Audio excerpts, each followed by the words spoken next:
a house is one of life's major purchases that you will ever make. You'll never spend more money than when you're about to buy your own house.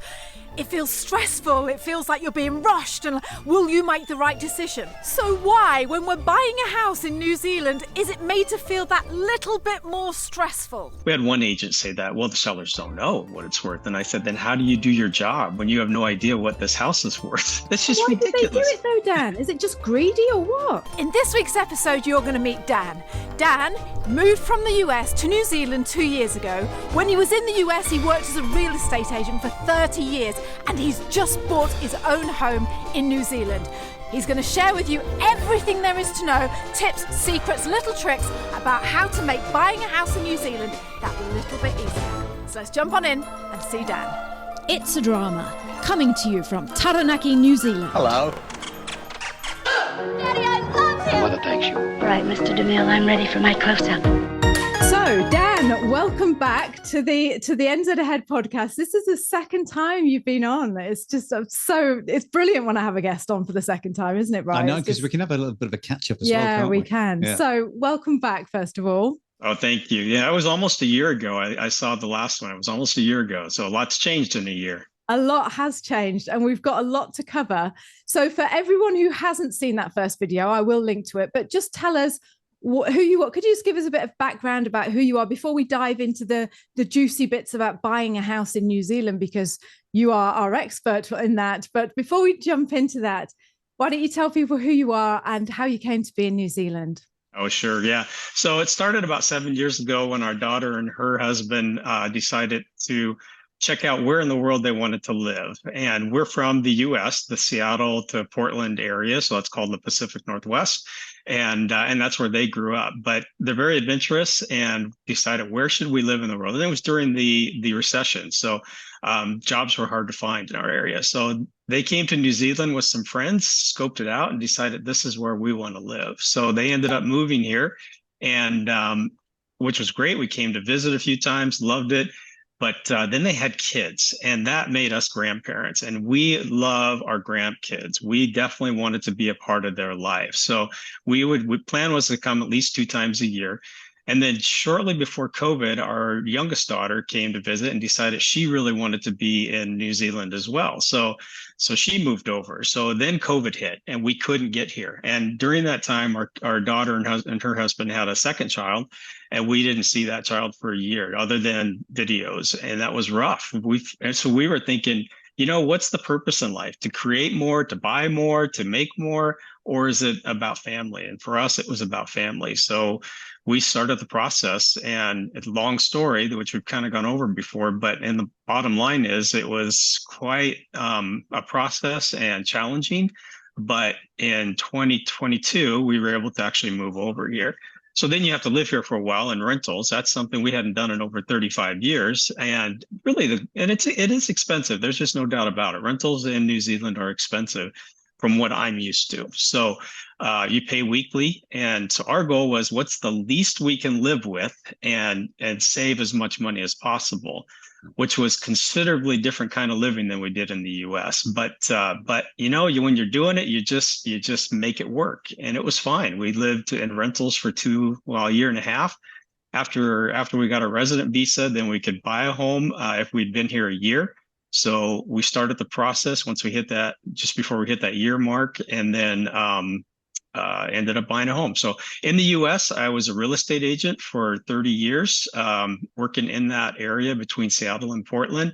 And not to sound like bragging at all, but I would say it was a very successful career during that time. I really loved what I did, loved my clients and what I could help them with. It was just fun. So then we came here and bought a home eventually. And thank you. Thanks for that great fill-in. But do you know what, Dan? As you was talking then, I just thought, I remember now why I love you so much, because there's lots of people who are in our community, our private community, that have bought houses in New Zealand, and they go on and tell their story, and that's fantastic. But I love your whole ethics, your whole I don't know the other word, but just like your attitude to life, and like that with your daughters coming over, you're just going to make it work. Things are expensive. You're just going to make it work. And that is true in the story you're just about to tell, the experience you're about to share about buying a house in New Zealand. Last Monday, we did a private Zoom call with our community members, and you shared details there. And as I just said to you earlier, before we pressed record, there was no way I was letting you go and not share this with a wider public, because it's inspiring. Your attitude is very inspiring, and it's very Kiwi. It's just that, let's get on with it, let's make it work, and let's make it happen. So I just want to say that, just when you were speaking, I was thinking, there you go, that's why I love Dan. Yeah, that's it. I wanted to add to that. I love the attitude of, your family. It's like you say, most of us have got our head burrowed down, make more money, get more things, make yourself more comfortable. And there you are talking about your family. And it's just like, that's the important thing, isn't it? At the end of the day. Yeah, no regrets. Yeah. So at the end of the show, I do want to catch up with you quickly, just because I remember the last time we spoke to you, you were a little bit, you were just finding your feet in New Zealand. You weren't 100% settled.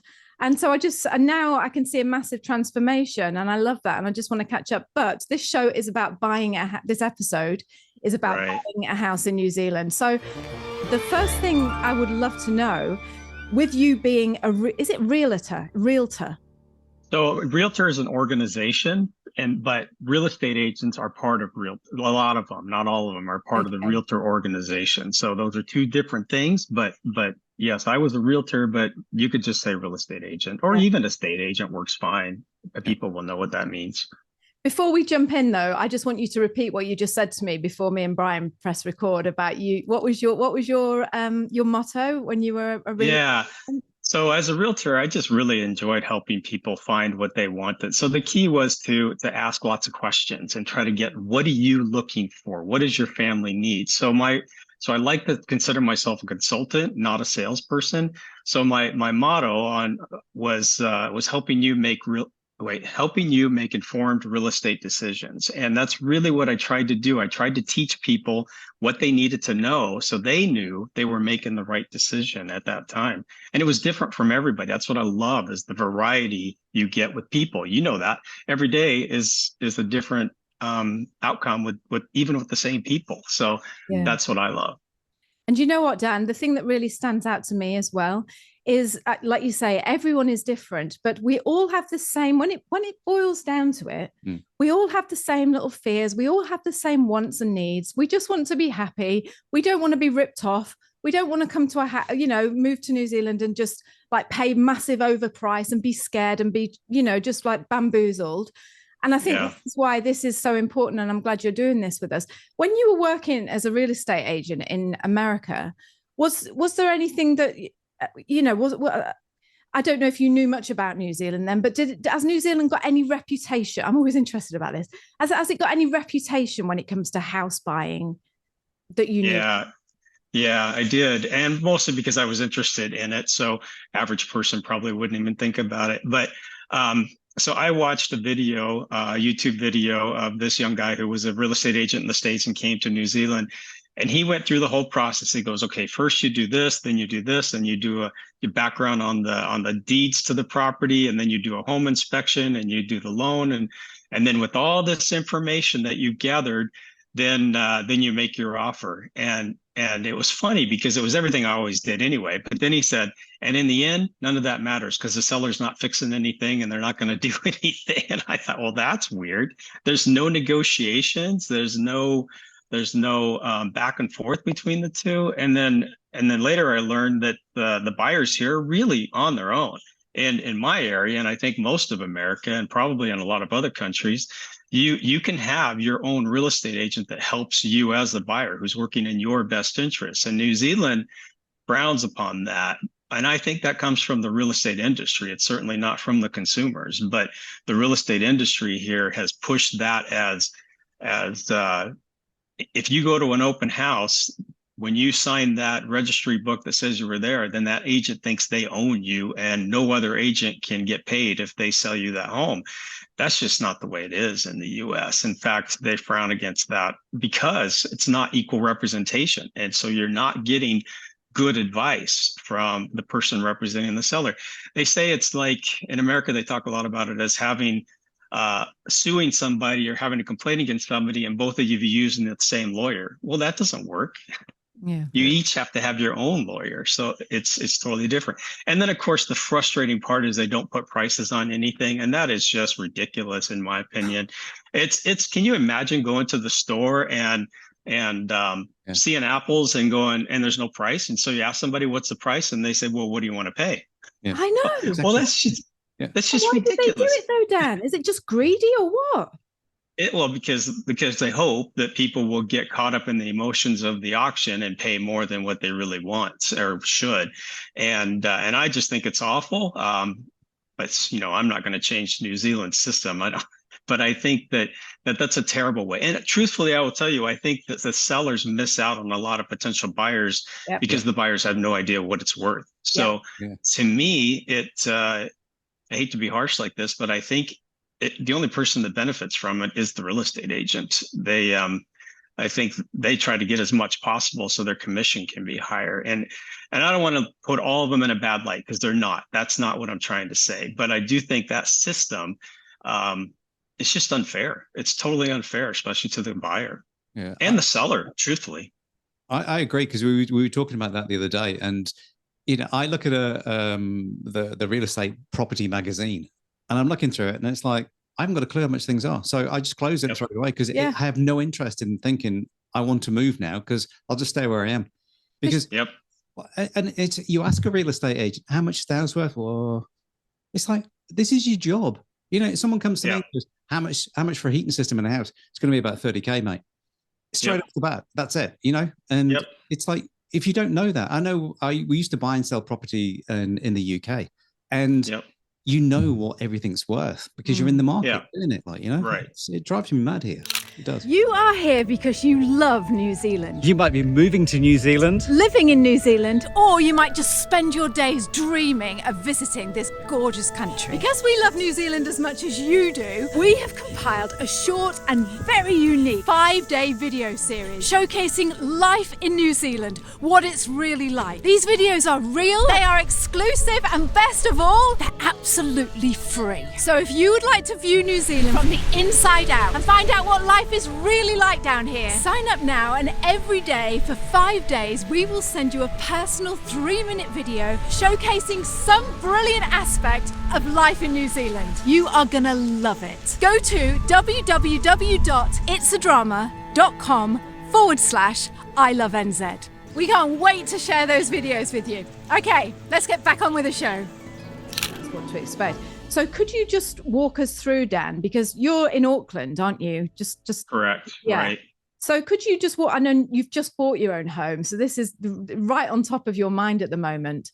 I just wonder if you could just walk us through, the process of what people can expect when they come to New Zealand and go into buying a house.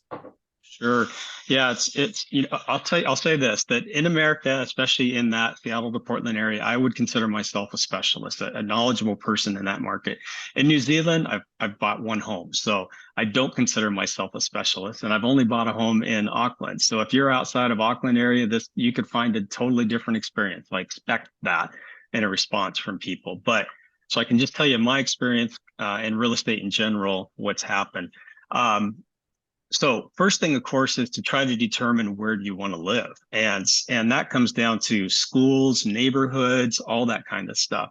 So for us, we just did a lot of driving around. And I got to say, because they put this year limit on it before you could buy, I think that was helpful because we changed our mind a few times. And once we got to know the area quite a bit better, in fact, the area we live in now is one that we decided earlier we didn't want to live in. But in the end, we really love it here. We're so glad we bought in this neighborhood.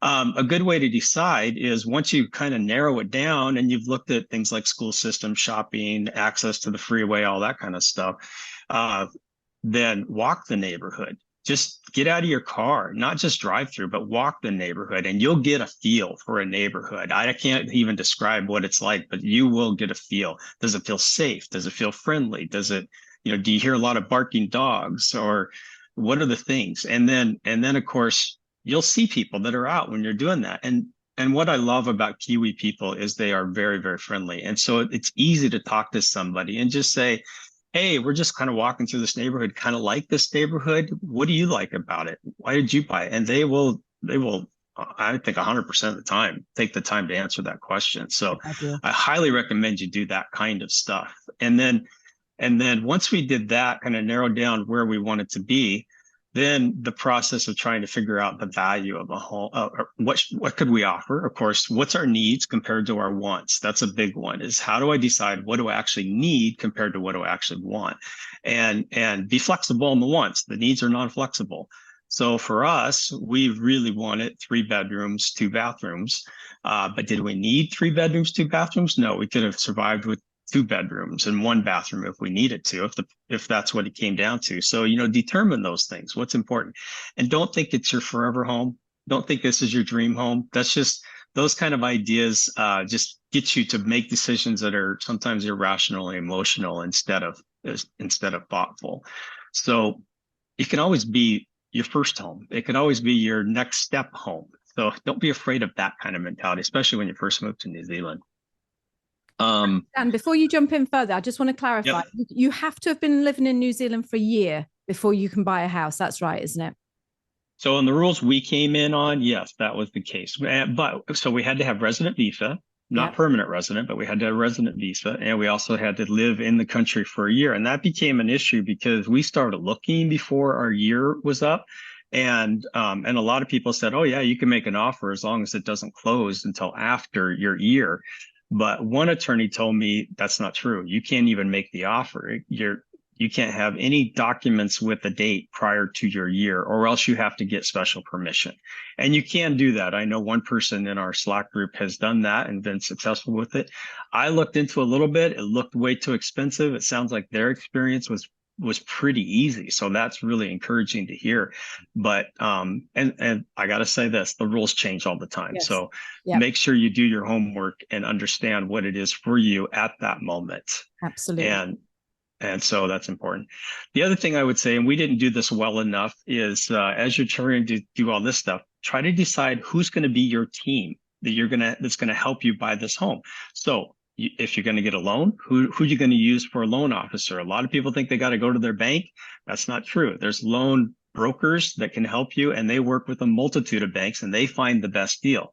Some people think you have to be a member of that bank before you can get a loan with them. That's not true. You can join that bank once you decide that's the bank you want to use. They will require you use them, but you don't have to be a member before you work with a mortgage broker and decide which bank's best for you. So that was helpful.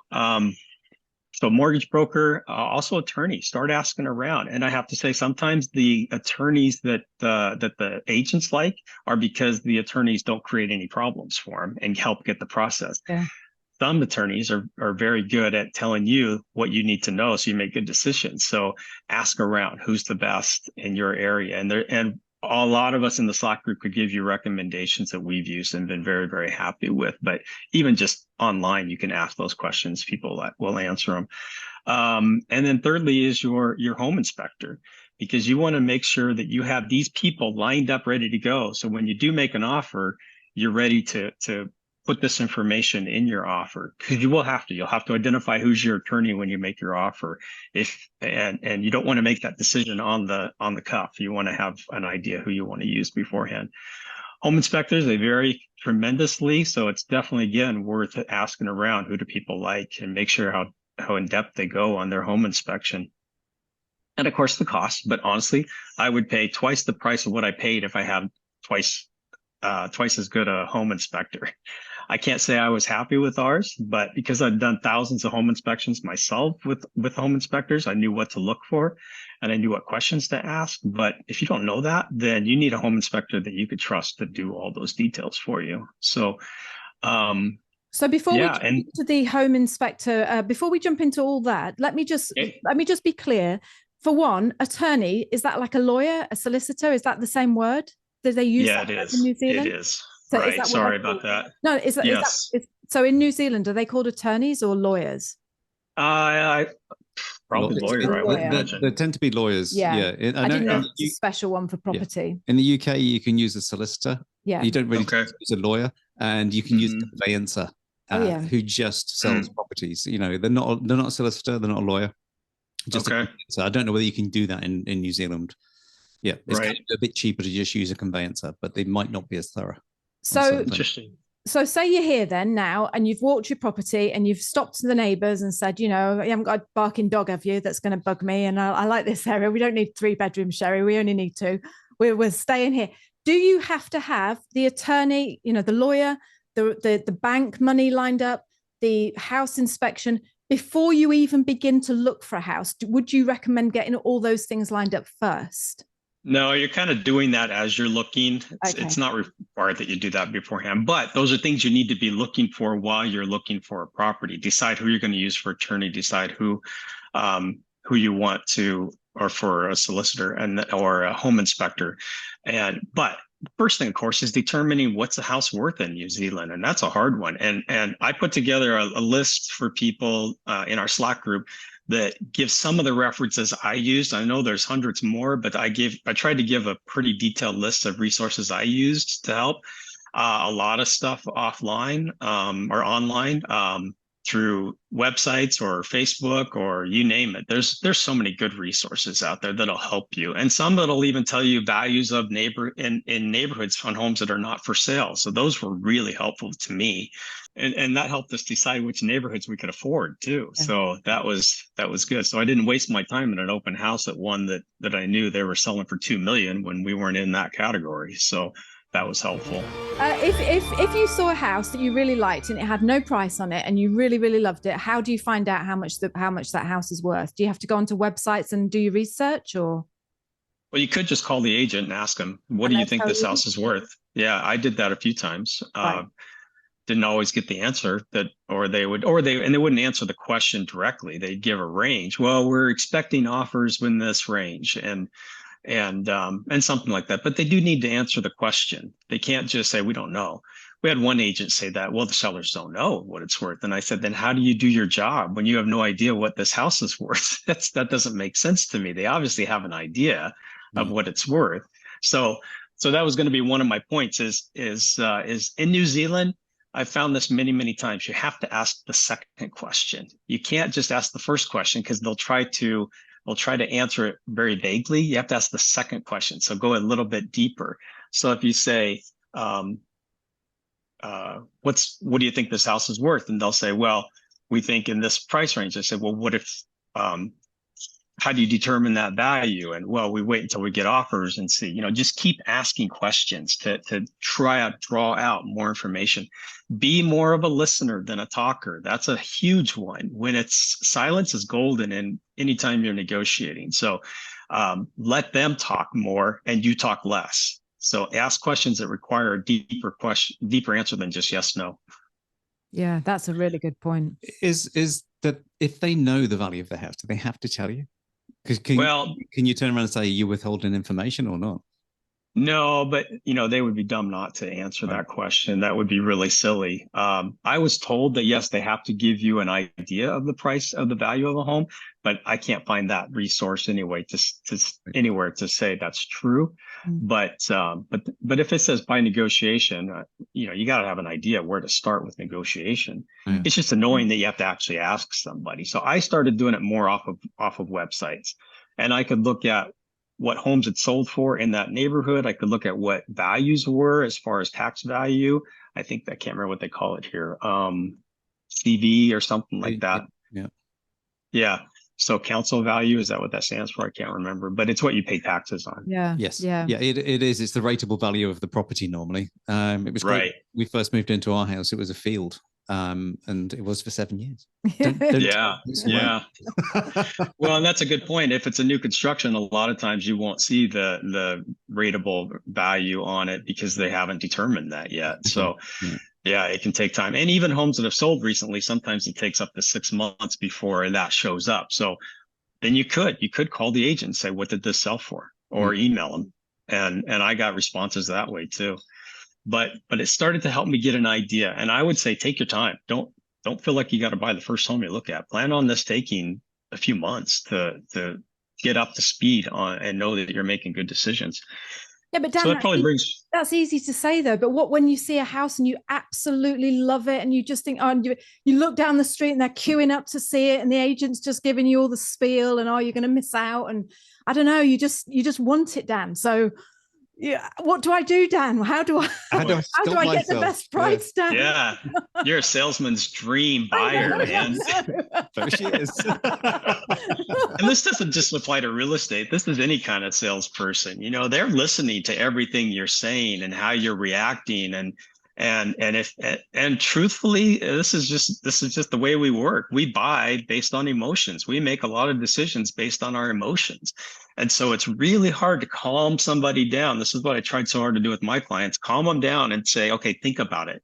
Does this truly offer what you want? Does it give you, is it in the price range? And I've got to tell you, many times I told my clients, I'm not going to help you buy this house because this is not what you told me you wanted. And unless you've changed your mind, this is not what you want. So I would say, I'm just not going to buy it. If you want to buy this house, you use another agent because you won't like it after you purchase it and live here for a while because it doesn't have what you want. So don't let your emotions. That was just about commission. You wanted more commission. Come on, tell us. I didn't want an angry client later on down the road. And that's exactly what I was looking at if I helped them buy a house that didn't really work for them. So, it goes here too. Just think it through. And truthfully, sleep on it overnight. None of those homes are going to sell just like that. They almost all have some kind of a deadline sale or an auction or, something, because the buyer or the seller's trying to get as many offers as possible if they can. So they're, typically not going to take the first one the first day, unless it's just a great offer that they can't say no to it. But, and if that's the case, then you don't want to be competing against that person who's willing to pay the top price. Can I just ask, in an ideal world, like if I lived in America and I got you as my real estate agent, that would just be wonderful because like you say, I mean, I've never heard of that before, but that is just fantastic, just to say, look, this isn't really what you were looking for though, is it, Liz and Brian? But do you find, and I don't want to generalize, again, I don't want to be slagging off estate agents or anything like that, but I just want to try and get down to the truth here. Is there a feeling of honesty and like, have they got your best interest at heart here? I know you can't say about everyone, but just people that you've experienced, are they to be trusted? Right.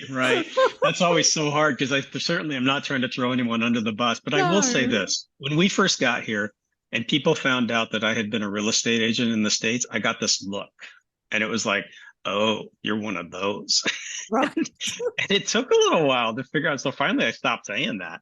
But even my wife at work would talk to people. They'd say, what's your husband do? And she would say, and they're like, oh. And so she started asking people, well, what's the deal with real estate agents here? And they do have a reputation. That's just the way it is. I'm sorry for the industry, but they do have a reputation. And that's not a very good reputation. And they love to throw out that fear of missing out. Well, you better make an offer soon and you better make it as high as possible because we've got other people coming and, they're not supposed to say those kind of things unless it's actually true, but there's nobody regulating that kind of stuff too. So it really comes down to the honesty of the agent. And we found some ones that I would say I would never, ever use them, but there's other ones that we really did like that I felt were trustworthy. So that's who we ended up working with, was somebody that we felt like we could trust and had our best interests at heart. Yeah. And I just want to say for clarification as well, the lady who sold us this house, this land, she was absolutely fantastic. Very similar to you. I've told the story before. We went down there crying. I mean, not that we're emotional people or anything,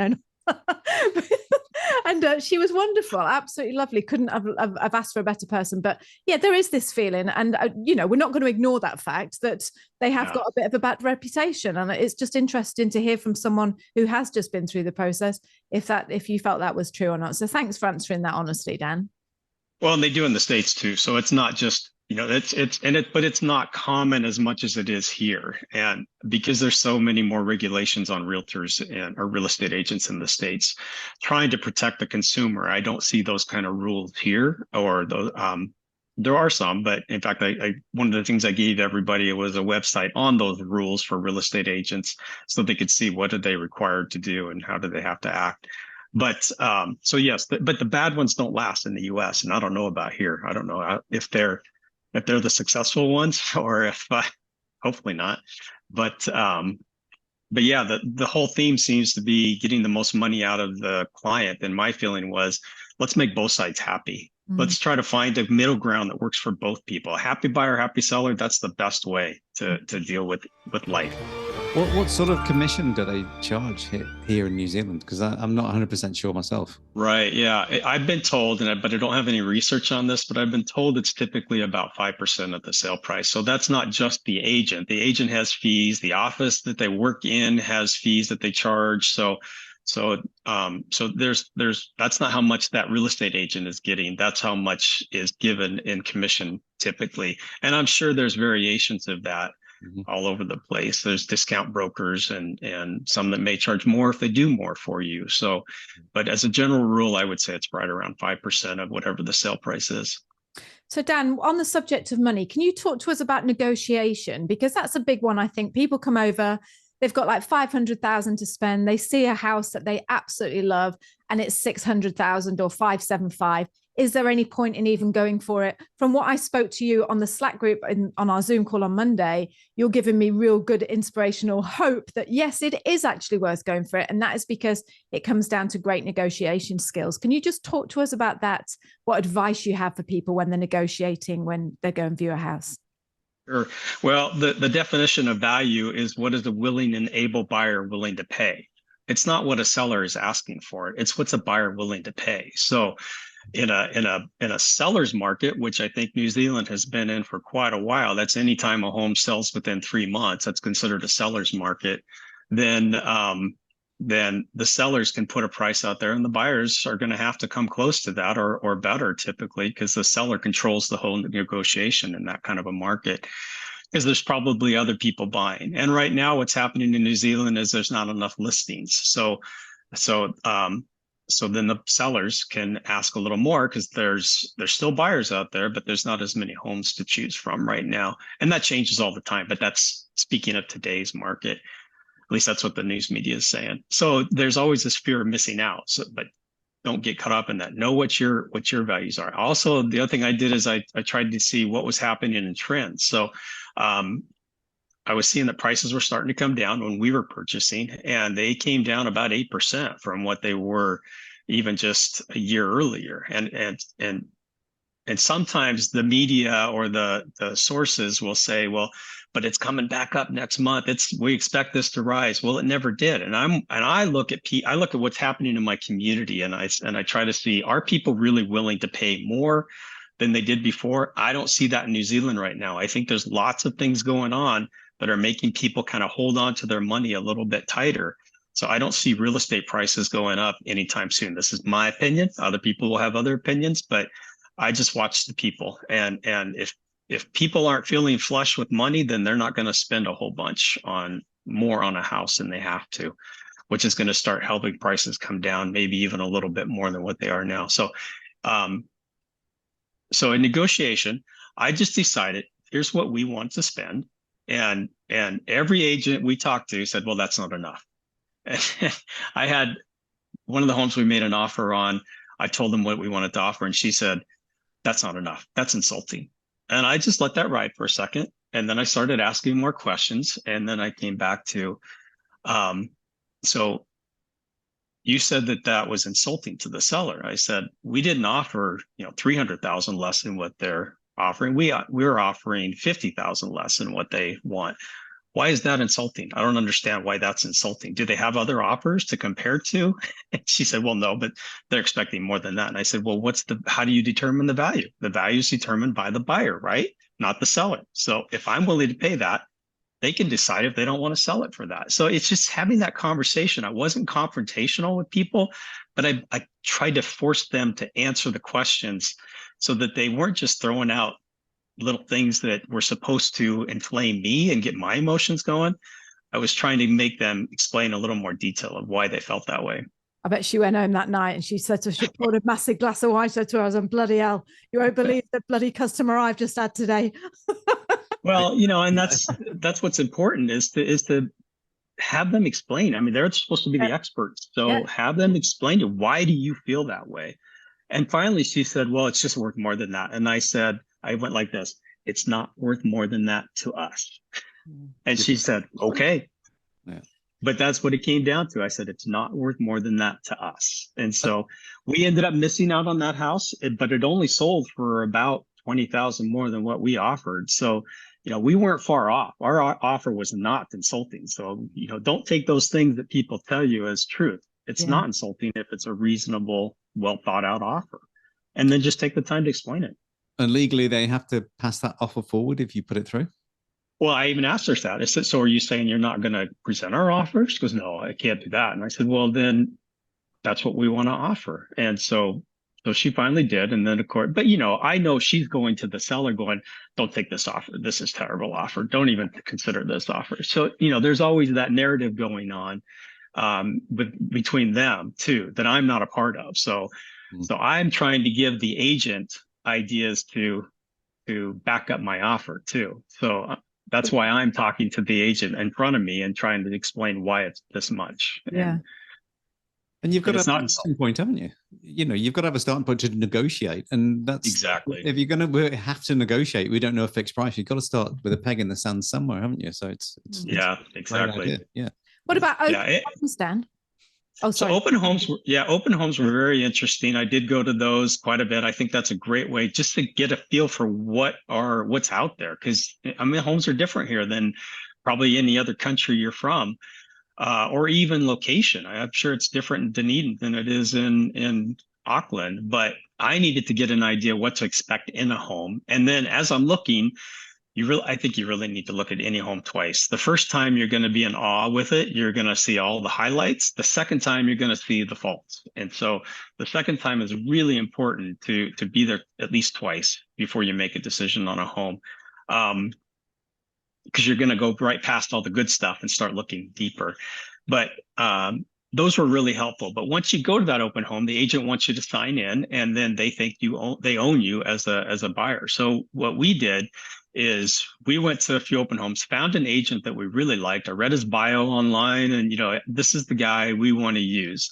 And so I asked him, how do I do this? And he said, well, we can, not all agents are willing to do this, but we can do what's called a conjunctive sale, where it's a different agent for the buyer and the seller, if the agent's willing to do that. But I have to show it to you. You can't go to an open house. But so in the end, what we ended up doing, long story short, is we went to the open house of this house, and the agent was here. She wanted us to sign her book. And I said, well, we already have an agent. And she said, oh, yeah, who's that? And so I said, she says, oh, I know him. He didn't mention that you were coming. So she wanted me to fill out the form. So I put his name and phone number on that instead of ours on their sign-in sheet. And I was just very clear that bottom line is I'm not going to buy this from you. Now, that worked in Auckland. That may not work in some other small community where all the agents know each other and don't want to offend each other. But it worked in our area. And these two happen to know each other, get along fine. But it definitely gave us a different relationship with that seller's agent than we probably would have had. I felt more comfortable because I had my own agent then to ask questions, though. What attracted you to that guy? Why did you choose him? What was so special about him?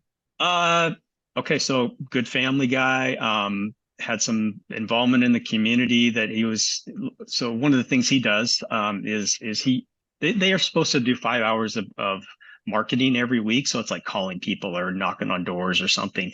Well, he does by doing free work for somebody 5 days a week. So he'll have people sign up in a community and then he'll go do 5 hours of free work for somebody. So it could be painting a fence or something. But, to me, that just shows somebody who's committed to their community and really wants to make it a better place. And so that just sold me. I mean, this is the guy I want to work with. But yeah, that's what worked. So when you say an agent, you mean they work for the same company, the same organization? Yeah, ours did not. No, they prefer that. Yeah, they preferred that. Because then the two offices had to decide, are we willing to pay this office some of the commission? Typically it's half. I don't know how they negotiated it, but are we willing to give you half of the commission in order for you to have the buyer when maybe we could still find our own buyer if we didn't give it to you? So, but in this case, we weren't competing against anybody. Right. other than verbally they told us there's other people interested, but there was never another offer that we were competing against. So say you're using professionals and you're using Ray White. What you're saying is then you can use those two different companies if you say, no, I have a real estate agent that I want to use. That's what we did. Yeah, that's what we did. Right. That's fantastic. But that doesn't always work. So I won't say that every office will allow another office to sell their listings. Now that's different in the States. In the US at least, they're called a multiple listing service. So we all agree to put our listings on these sites, and then an agent from another office or can sell as long as they're a member of that same multiple listing service. And I think that's in the best interest of both the buyer and the sellers. The buyers get opportunity to see more homes, and the sellers get more buyers, because it's not just whoever my agent meets, it's who are all the agents in the area, who are they working with, and will they help me find a buyer as well. So in the end, I think it's a way better process than what they do here in New Zealand. But who am I to say? I'm just one person. So I happen to know that the house that you're in now, you negotiated a good price for that house, and you got a bit knocked off. So can you just talk to us about that process, how that all went, and how that came about? So yeah, and unfortunately, I said that we had a difference of 500,000. Wasn't that much? It was 50,000. So I don't know where that other zero came from, but what's a zero between friends, right? Yeah, when we came off the Zoom call, I was like, wow. Oh my God, he saved 500,000. And Brian, I wish I was that good. Yeah, they must have been desperate. No, so that's fine. That's fine. But yeah, go on. Sorry about that. Tell us. No, not at all. Tell us the story. Yeah, so we came in with what we thought was our offer, and of course our agent said that's not enough, and so we talked a lot about it, and he made some good points, so we raised our offer some. Well, I talked to the agent here when we came to the open house, and I asked them what do they expect to see in price, and so she gave me a range, and then they countered at about 50, I think it was a 55,000 higher than what we offered. I said, well, that's not in the range that we first said, and so we came back with our counter offer, and I explained to my agent why I thought this. And we went back and forth, I think 3 times, maybe 4 times. It might have been 4 times. So, don't be afraid. The key in negotiation is don't ever tell yourself no. So if you get a counter offer, you don't like it, don't say, well, then we're done. That's just it. Don't do that. Give another counter offer. Let the other side tell you no. That's how you end up with what you want in the end, is let the other side tell you no. Don't tell yourself no. But it came down to, it started getting, in my opinion, a little petty. We came back with 10,000 less than theirs, and we had good reason for this. And then they said, nope, we're going to stay up at this higher number. We want 5,000 more. And I told my agent, they probably think $5,000 is no big deal. And he said, yep, they're saying that's just like a Christmas gift. And I said, well, I don't know who their family is, but mine doesn't give me $5,000 at Christmas. So that's not a Christmas gift. I said, to me, that's new appliances, because those appliances are 13 years old and they're going to start breaking down pretty soon. So I said, that $5,000 that's a big deal to me. So, no, we're not going to do that. So what we did instead is we said, we'll give you some more time to think about our counter offer. And they had done open houses. We bought when the cyclone was happening and the flooding was happening in New Zealand. And so they weren't getting much at their open houses. Also, this house didn't have heating in it, and the carpets were kind of gross. And the lady that lived here liked to put a lot of perfume stuff in a room. So you walk in, if you had any kind of allergies to those kind of things, you were going to get a headache just like that. Right. But those are things I can fix. Those are easy fixes. So, look beyond that stuff. The other thing is they needed time. They were asking for time. Otherwise, because they were building a new house. So they wanted 3 months before they had to move out. That would have been ideal for them. That was perfect for us because we were still 3 months into our lease agreement, and I would have had to try to break that. So we said, okay, you can have the extra time. We'll have our agreement, everything done, but we'll give you the extra time.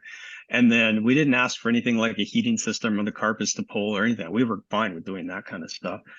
But $5,000 in the end. So in the end, we said, okay, why don't you do one more weekend of open houses? If you don't get any better offers, then we'll wait. And so they did. They didn't have anybody show up because it poured down raining that weekend. Hallelujah. Yeah. And then they signed our offer, and they were very happy. So then after that, we did the the limb report, gave that to our attorney. And the limb report is just a detailed paperwork report on this property. It talks about all the consent agreements and when it was built and where flooding is in the area and all this. It's really, really deep information. And you can have the option to have your attorney review that or not. We did. We decided that was worth it, and which I'm glad I did, because she pointed out that, hey, the driveway was never approved. And if you don't get that approved, that could be a problem. They can actually force you to pull that out, make sure it's built right, and then put it back in. And it's highly unlikely, but it's a possibility.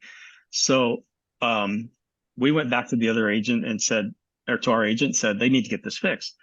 And so he asked the agent, and she said, no, they're not doing it. In fact, we got other people right behind you ready to buy this house if you just don't sign off on your conditions. And I said, well, why? I mean, it should be an easy fix. And so we talked to an attorney about it, and she said, I wouldn't do it. I wouldn't just refuse. I wouldn't just buy a house without something like that fixed, because you're going to have to fix it later on. And they're the ones that had it built, so they should have the contacts.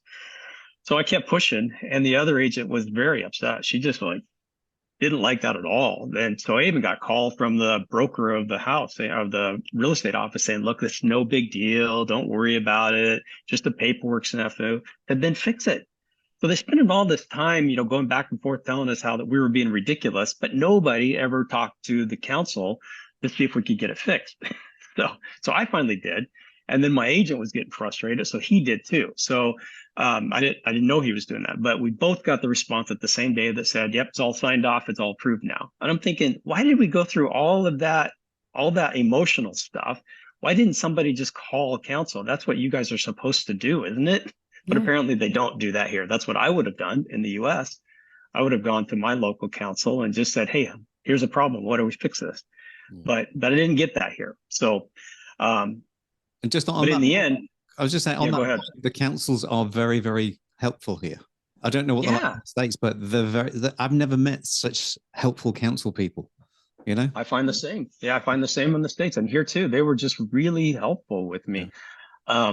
That's what I was going to say. So we're talking to our attorney the whole time about this and saying, they're saying that they got other offers, and what happens if they do that? And she said, that's crazy, because I'm talking to the seller's attorney, and they're happy. The sellers are happy with this. They want to find an answer to this. So, the agent was telling me one thing, the attorneys are telling me a totally different story. And I told my attorney, you know what? I think I'm going to trust you and not my agent. And she said, oh, thank you. Yeah. But I'd rather listen to my attorney than my real estate agent. Yeah. So it worked out. What about the home inspection? Didn't that pull up? What does a home inspector do then? Why didn't they pull up the fact that the driveway wasn't legal? Yeah, they don't do that kind of paperwork inspection. They're doing a structural inspection. They're looking to see if the house is built well. Does it meet the current codes and that kind of stuff? But our home inspection didn't do very much. So really all he did was he did crawl up on the roof and told me about a couple of roofing tiles that were cracked. And then he did check moisture around all the windows, because I know that's a real concern around here, and gave me moisture readings on all the windows. What I'm used to in a home inspection is they turn on all the faucets in the house, let it run for a while they're doing other stuff, turn on the heating, air conditioning. Of course, we didn't have that, so it didn't matter. But turn on the ovens and dishwashers and all these things. Because I want to know what things are going to cost me money after I close. Once I live here, what are things going to cost me money? Doesn't mean the seller's going to fix them, but at least I need to know what to expect. So as we're going through, I'm going, you're not really checking very much. And so I asked him, do you check the smoke detectors? And he said, no, because I can't guarantee they're going to work tomorrow. And I said, I don't care about tomorrow. I want to know they work today. Yeah, that's just lazy. So I went over and I pushed it, and then he's like, oh yeah, okay, well here's how you do that. And on the fans in the bathrooms, I said, do these have enough suction? Because it doesn't feel like it. And he goes, well, I don't check those because that's not part of my scope. And I said, well, look, all you do is grab a tissue and hold it up to the fan and turn it on, and if it holds the tissue up, it's got enough suction. And these ones didn't. And he goes, oh yeah, there's that trick too. You can do that. And I said, well, that's kind of what I'm looking for here. What are you paying for money for? Yeah. So the whole inspection was about 40 minutes. And it's like, what did I pay $400 for that inspection? All I got was moisture readings and some tiles that are cracked on the roof.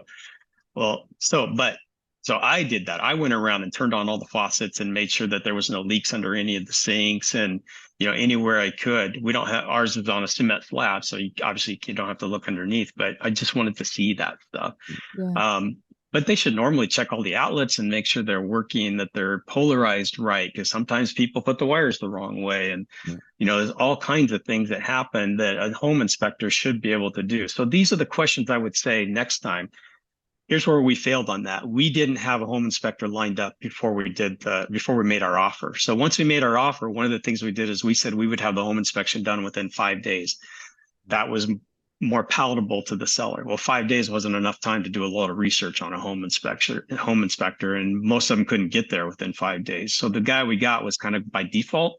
And so that's why I'm saying, as you're putting your team together that's going to help you buy your home, get an idea who you want as a home inspector too. So you have that lined up, and maybe one or two in case they're not available when you need them. What's the price are we looking at for a home inspector? Well, we paid $400. Sorry, Yeah. I would have paid easily twice that for a much better home inspection. I mean, I would have paid up around $1,000 if I had to for a really, really good home inspection. And it's not because I want them to tear the place apart. I want them to inform me of what to look for. I mean, I'm used to them looking at the hot water tank and telling me, hey, it's 12 old and these things only last 15 typically. So, just be aware of that. Just be aware of what to expect as expenses down the road. That's what I was expecting in a home inspection. We didn't get any of that.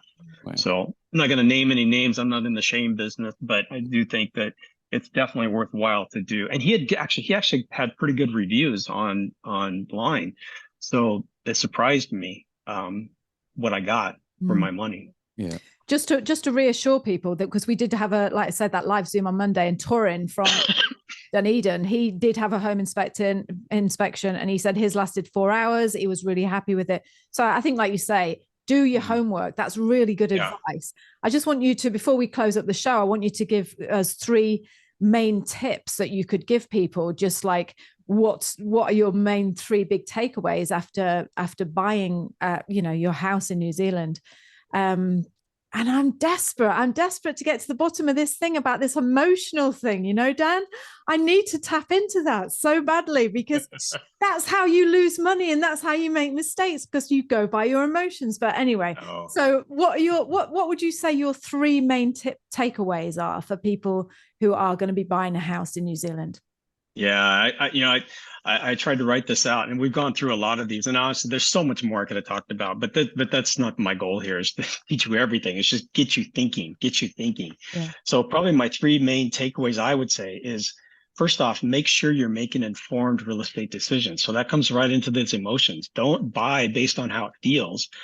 Do that extra homework to make sure it's a decent price. You like the neighborhood, that you are in the school system, if you have kids in school, and just make sure that house is what you think it is emotionally. Second one is find a team that you want to work with. I've said this a couple of times, but how important it is to have people that are helping you, because you're not going to be the expert on everything. You need to rely on other people. You need to rely on your lawyer or attorney. You need to rely on your home inspector. You need to rely on your finance person. So you need to know those are people that you want to work with that are going to help you make good decisions. So build that team and have that ready to go. And then last one is, as I said earlier, make sure you ask that second question. I'll just give you a quick example. So I was asking somebody, they were talking about this place to buy meat in close to us. And I said, oh yeah, where is that? And they said, oh, it's right across from Pack and Save. I went, okay, great. I know where Pack and Save is. So I go driving over there, and there is nothing around Pack and Save at all. Well, where around Pack and Save? So I finally see him again. I go, so where are you talking about on Pack and Save? And so they go, yeah, it's just like in that industrial area over there. And I said, well, there's no industrial area over there. Well, it's like half a kilometer away from the Pack and Save, but it's over by Pack and Save. So, and I find this all the time, that you have to ask the second question. Oh yeah, we're at over there, and try to ask more details. But definitely that applied even with the real estate agents. Like one of the houses we looked at, I asked the agent, so what do you know about this house? And he goes, well, what do you want to know? And I said, I want to know everything you know. Yeah. because he wasn't going to tell me unless I asked specific questions. Because one thing they do here is they're very careful to not know too much, because they have to tell you if they know anything negative about that house. So they just try not to know anything. So, but like, I asked, how old's the roof? And he goes, it's not that old. It's, well, how old is it? I'm not really sure. I said, well, can you talk to the seller and find out how old this roof is? And if they've had any issues, oh yeah, I could do that. Yeah, I guess I could do that. So ask that second question, always be willing to do that. So those would be my three main things. Make informed real estate decisions, not based on just through your emotions. Find a team, and then ask the second question. I feel like if you do at least those three things, then you'll feel much better about the final choice that you make and the final decision you make. I hope that's helpful. That is super helpful. It is great. It's so helpful. I remember watching a podcast. Chris Fox, I think his name is an FBI negotiator. Just search him out. Sounds like him, isn't but that's what it reminds me of when you said silence is golden in I know. negotiation. Yes, that is so true. Yeah. One of the things I did, because part of real estate, of course, is understanding people. And that's what I focused my whole career on, was understanding people. So I signed up in my community to do mediation. So I had to go through all this training to do mediations. And as a mediator, you're just listening, and you're just trying to help direct people to the right question, and non-confrontational questions in a mediation particularly. But that was really helpful. But what you learn while you're listening is what's really important to people. So, but you also learn that other people talk more when they're silent. So even a real estate agent will do this. If you're silent, they'll talk more. And so I'll give you an example. Just recently, and this is one thing I found recently with negotiating in New Zealand, is if they're silent, they'll start offering more too, because they think you're not interested. So we just bought a caravan, and when we were talking to this person, I was just looking it over very carefully. Well, because it's silent, I'm looking at stuff, I'm crawling underneath it, I'm doing all my detail diligence. He starts offering things. So he said, well, we could probably throw an awning in with this, and we could probably put a cover in with this. And by the time we got out of there, I felt like we got a good deal, and I didn't ask for any of it. He just kept offering because he didn't think I was interested yet. He was just trying to get me interested. So all I can say is the silence was golden. I mean, I would say, and we ended up actually getting brand new batteries in this thing too. So altogether, that's free. What about the tires? We ended up probably getting about $3,500 worth of extra stuff, just because I didn't ask for it, but I was quiet. Yeah, because they were trying to get me to the point of saying, okay. Yeah. And a microwave. And a microwave. And a microwave. Yeah. I want a dress for my wife. Yeah. What make caravan did you buy being an American? It's a 1973. I wish I could remember the name, but it's a classic one. It's a smaller one. It's only 12 foot. Yeah, which is all we need. So, but we ended up going to a dealer because I actually got a better deal, I felt, especially with all that stuff, plus a 6-month warranty than and we looked at a lot of private ones, but this was really worked out in our best interest. Fantastic. Do you know what? Yeah. I just your caravan talk. I just think I was sitting there thinking, I thought, it's one of the most major decisions in our life that we make is where we're going to live, isn't it? And yet I'm just speaking about myself here. You're almost embarrassed to upset the agent when you go in, and listening to you, this is how it should be done. Like you are the blueprint of how you should buy a house, because let's face it, this is your hard-earned money. This is where you're going to spend all your time. Why shouldn't you say, get the driveway fixed and, look under that roof and do all that? And no, I'm not paying that much money. So I just think it's flipping. I want to be like you, Dan. In fact, I want to be you. Dan. It hurts when I wake up in the morning. Okay. You don't want to be me. I know that feeling. Yeah. So before I will say, go on. Just remember, they're salesmen. I mean, they're nice people. They've got wives, families, who knows what. They've got a life too, and they're trying to feed their kids. So I'm not trying to take advantage of anybody, but I also know they spend an awful lot of time going to classes and reading books on how to get you to pay more money. So that's their specialty. And you want the person who is not just learning that stuff, but also how to treat people right. And that's what I wanted to do, because there's lots of both out there. If you look, just don't take the person who is just trying to get the most out of you. And boy, all you got to do is go on vacation someplace and see all the people trying to sell you stuff along the side of the road. And that's the way I see some real estate agents, unfortunately, but not all. There's some really, really, really good ones too. So it just pays to do your homework. Find one you really like to work with. Do you know it's my money? Yeah, exactly. Yeah, exactly. Do you know what else is standing out to me as well? Is like there's this thing, isn't there, about New Zealand? You know, the minute it comes on the market, it's gone. There's no way you're going to get a rental. There's no way you're going to be able to buy. Well, the woman down the road from us, for a start, she's had her house on for over 3 months. And I'm just wondering, I mean, I don't know if this is true or not. This is just me thinking, but I'm wondering if the agents are geeing all this up and causing all this, you know, like drama, like sort of, oh yeah, come on, make it, like you just said, make an offer because people are down the road waiting. Are there? Yep. Are there really? Because maybe they're not, you know, and well, they're not supposed to say that unless it's actually true, but I can tell you that they say that even if it's not true, because I don't know how many times I've heard, oh, there's somebody right behind you, we've got a couple more people. yeah. You know, one of the lines that I used to hear all the time in the States is, well, we're expecting a lot of interest. I go, well, do you have any interest? No, but we're expecting a lot of interest. Yeah. Well, that's a different term than we got other offers. So Oh, So just one last thing I just want to ask you. Do you, I mean, a lot of people are saying now, you see on YouTube and stuff, don't buy a house. It's not a good investment. It's not a good thing to do. Because I don't want to go into details here, but do you think, is there a difference between buying a house in the US versus buying one in New Zealand? What's a better investment? yeah, that's a good question. It kind of depends on your lifestyle too. If you need to move quickly, or you don't want to be tied down to a place, then I think renting has its value. I definitely do. Or if for some reason your life is just that you can never seem to save up enough for a down payment, then you're probably going to be renting your whole life. And that's certainly a great way of living. The value of owning property is property does typically go up in value. Even though it can come down sometimes, it typically comes back up. In America, we had a huge recession in 2006 through 2008 area. And so prices came down a lot. And it took about 9 years for them to come back above what they went down. So just to get back to where they were. But now, geez, those same houses are worth way more. So, you know, long-term investment, I haven't found anything better personally than real estate investments. That's why you see so many landlords in New Zealand, is people houses have increased in value over time. And then they've been able to borrow from their house to buy another house.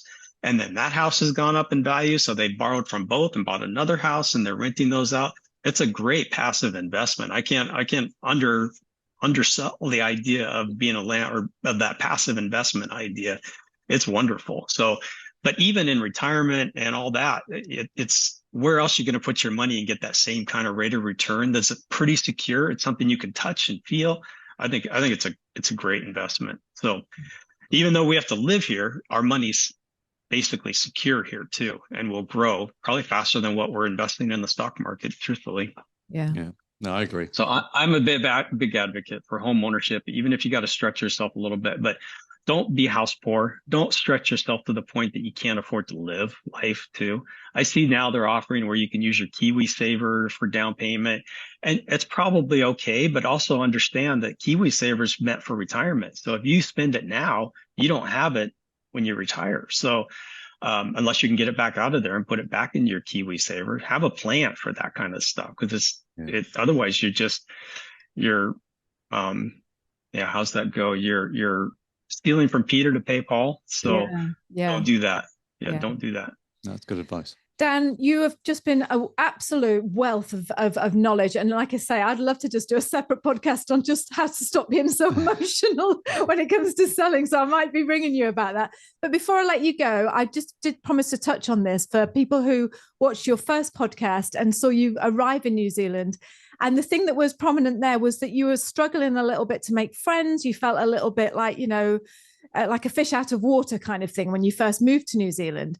And quite obviously now that is not the case. I mean, you look so well, you're so happy. And how did things go? And, can you just give us a rough outline of how things changed for you? Sure, that's actually quite interesting because I just listened to your podcast with Lisa and talking about being homesick. So I just listened to that one the other day, and it was very real that it just takes time, and as long as you're understanding that this is going to take time. What I feel today is not permanent; it's just today. So until we actually had a home, for me that was really key. I didn't want to get too invested in wherever we lived, with even neighbors and that kind of stuff, because we were renters and they knew we were renters. And truthfully, you do get treated a little different as a renter in the neighborhood than as a homeowner. So now we're a homeowner. We've met all our neighbors, and it's quite interesting because they come from all over the world. We only have one neighbor that's actually Kiwi. Otherwise, they're Singapore, Germany, Taiwan. It's really interesting, but they're all wonderful people. And so, we're developing those friendships. It's easier for Sherry because Sherry's at work. I'm not. I'm retired. So, and then I'm also meeting people through my kids and their contacts too. What I am really finding personally is I don't need a large friend group. A few good friends is good, and maybe it's just because I'm a guy. I just don't. I'm not going to do that. I'm not going to join a club or something.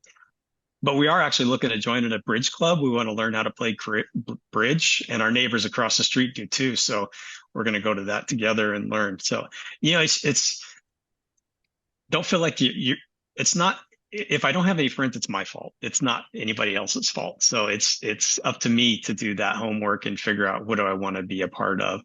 I have to admit, I still struggle sometimes with some of the slang and the accents, especially, and not just Kiwi, from all over the world. That's just not something my ear is tuned to. So I have to listen very carefully to see what people are saying, and that'll take time too. But I could say it's much better now than it was.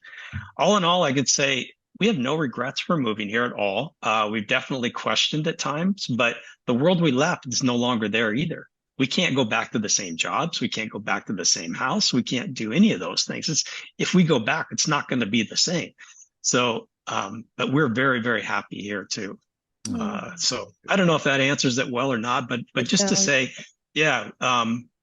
Do I feel content here? Yes, definitely. And for us, it's truly about our family, being around our kids. And now we have 3 grandkids, not just 2. So being here for that third one being born, that was magical. And we will cherish those memories forever, and being a part of their life.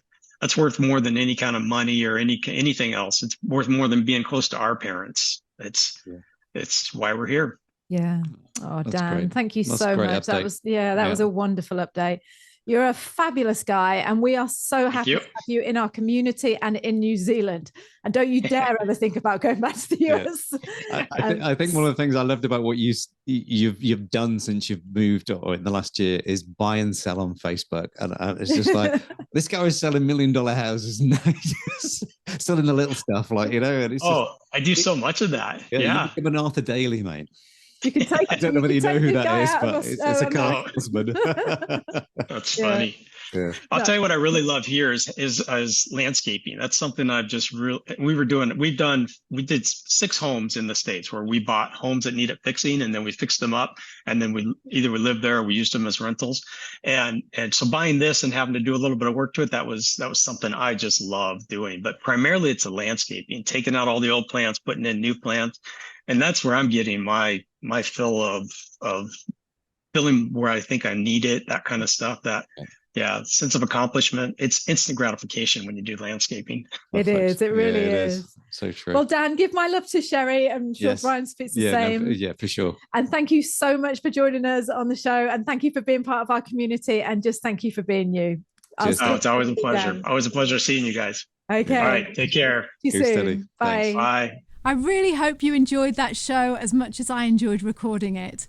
If you're moving to New Zealand and you are interested in joining the Slack group, the private community group that we raved about and talked about on today's show, then you need to head over and get our free 5-day video guide. This is a video guide that sends you a video every day for 5 days, sharing some aspect of what life in New Zealand is like. It's absolutely free. And then when you get to the 5th day, you will be given the option of whether or not you want to join the private community, the one that we talked about. It's a fabulous, fabulous resource. I don't need to say anything more because you've already heard all about it.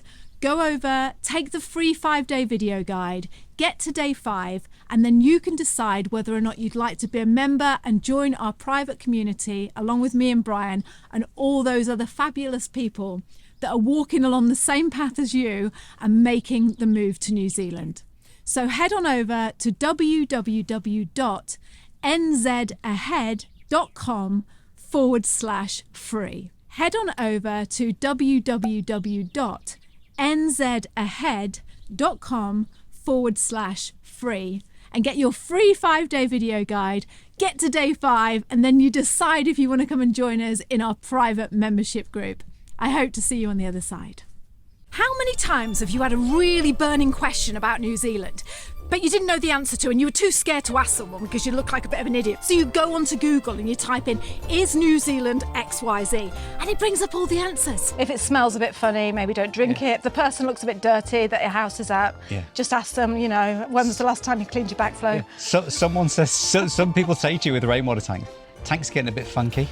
What does that mean? It's getting funky. In this week's episode, we're going to be answering 7 of those commonly asked questions that people have about New Zealand but are really too scared to ask a real life person. So let's jump on in and find out what those answers really are.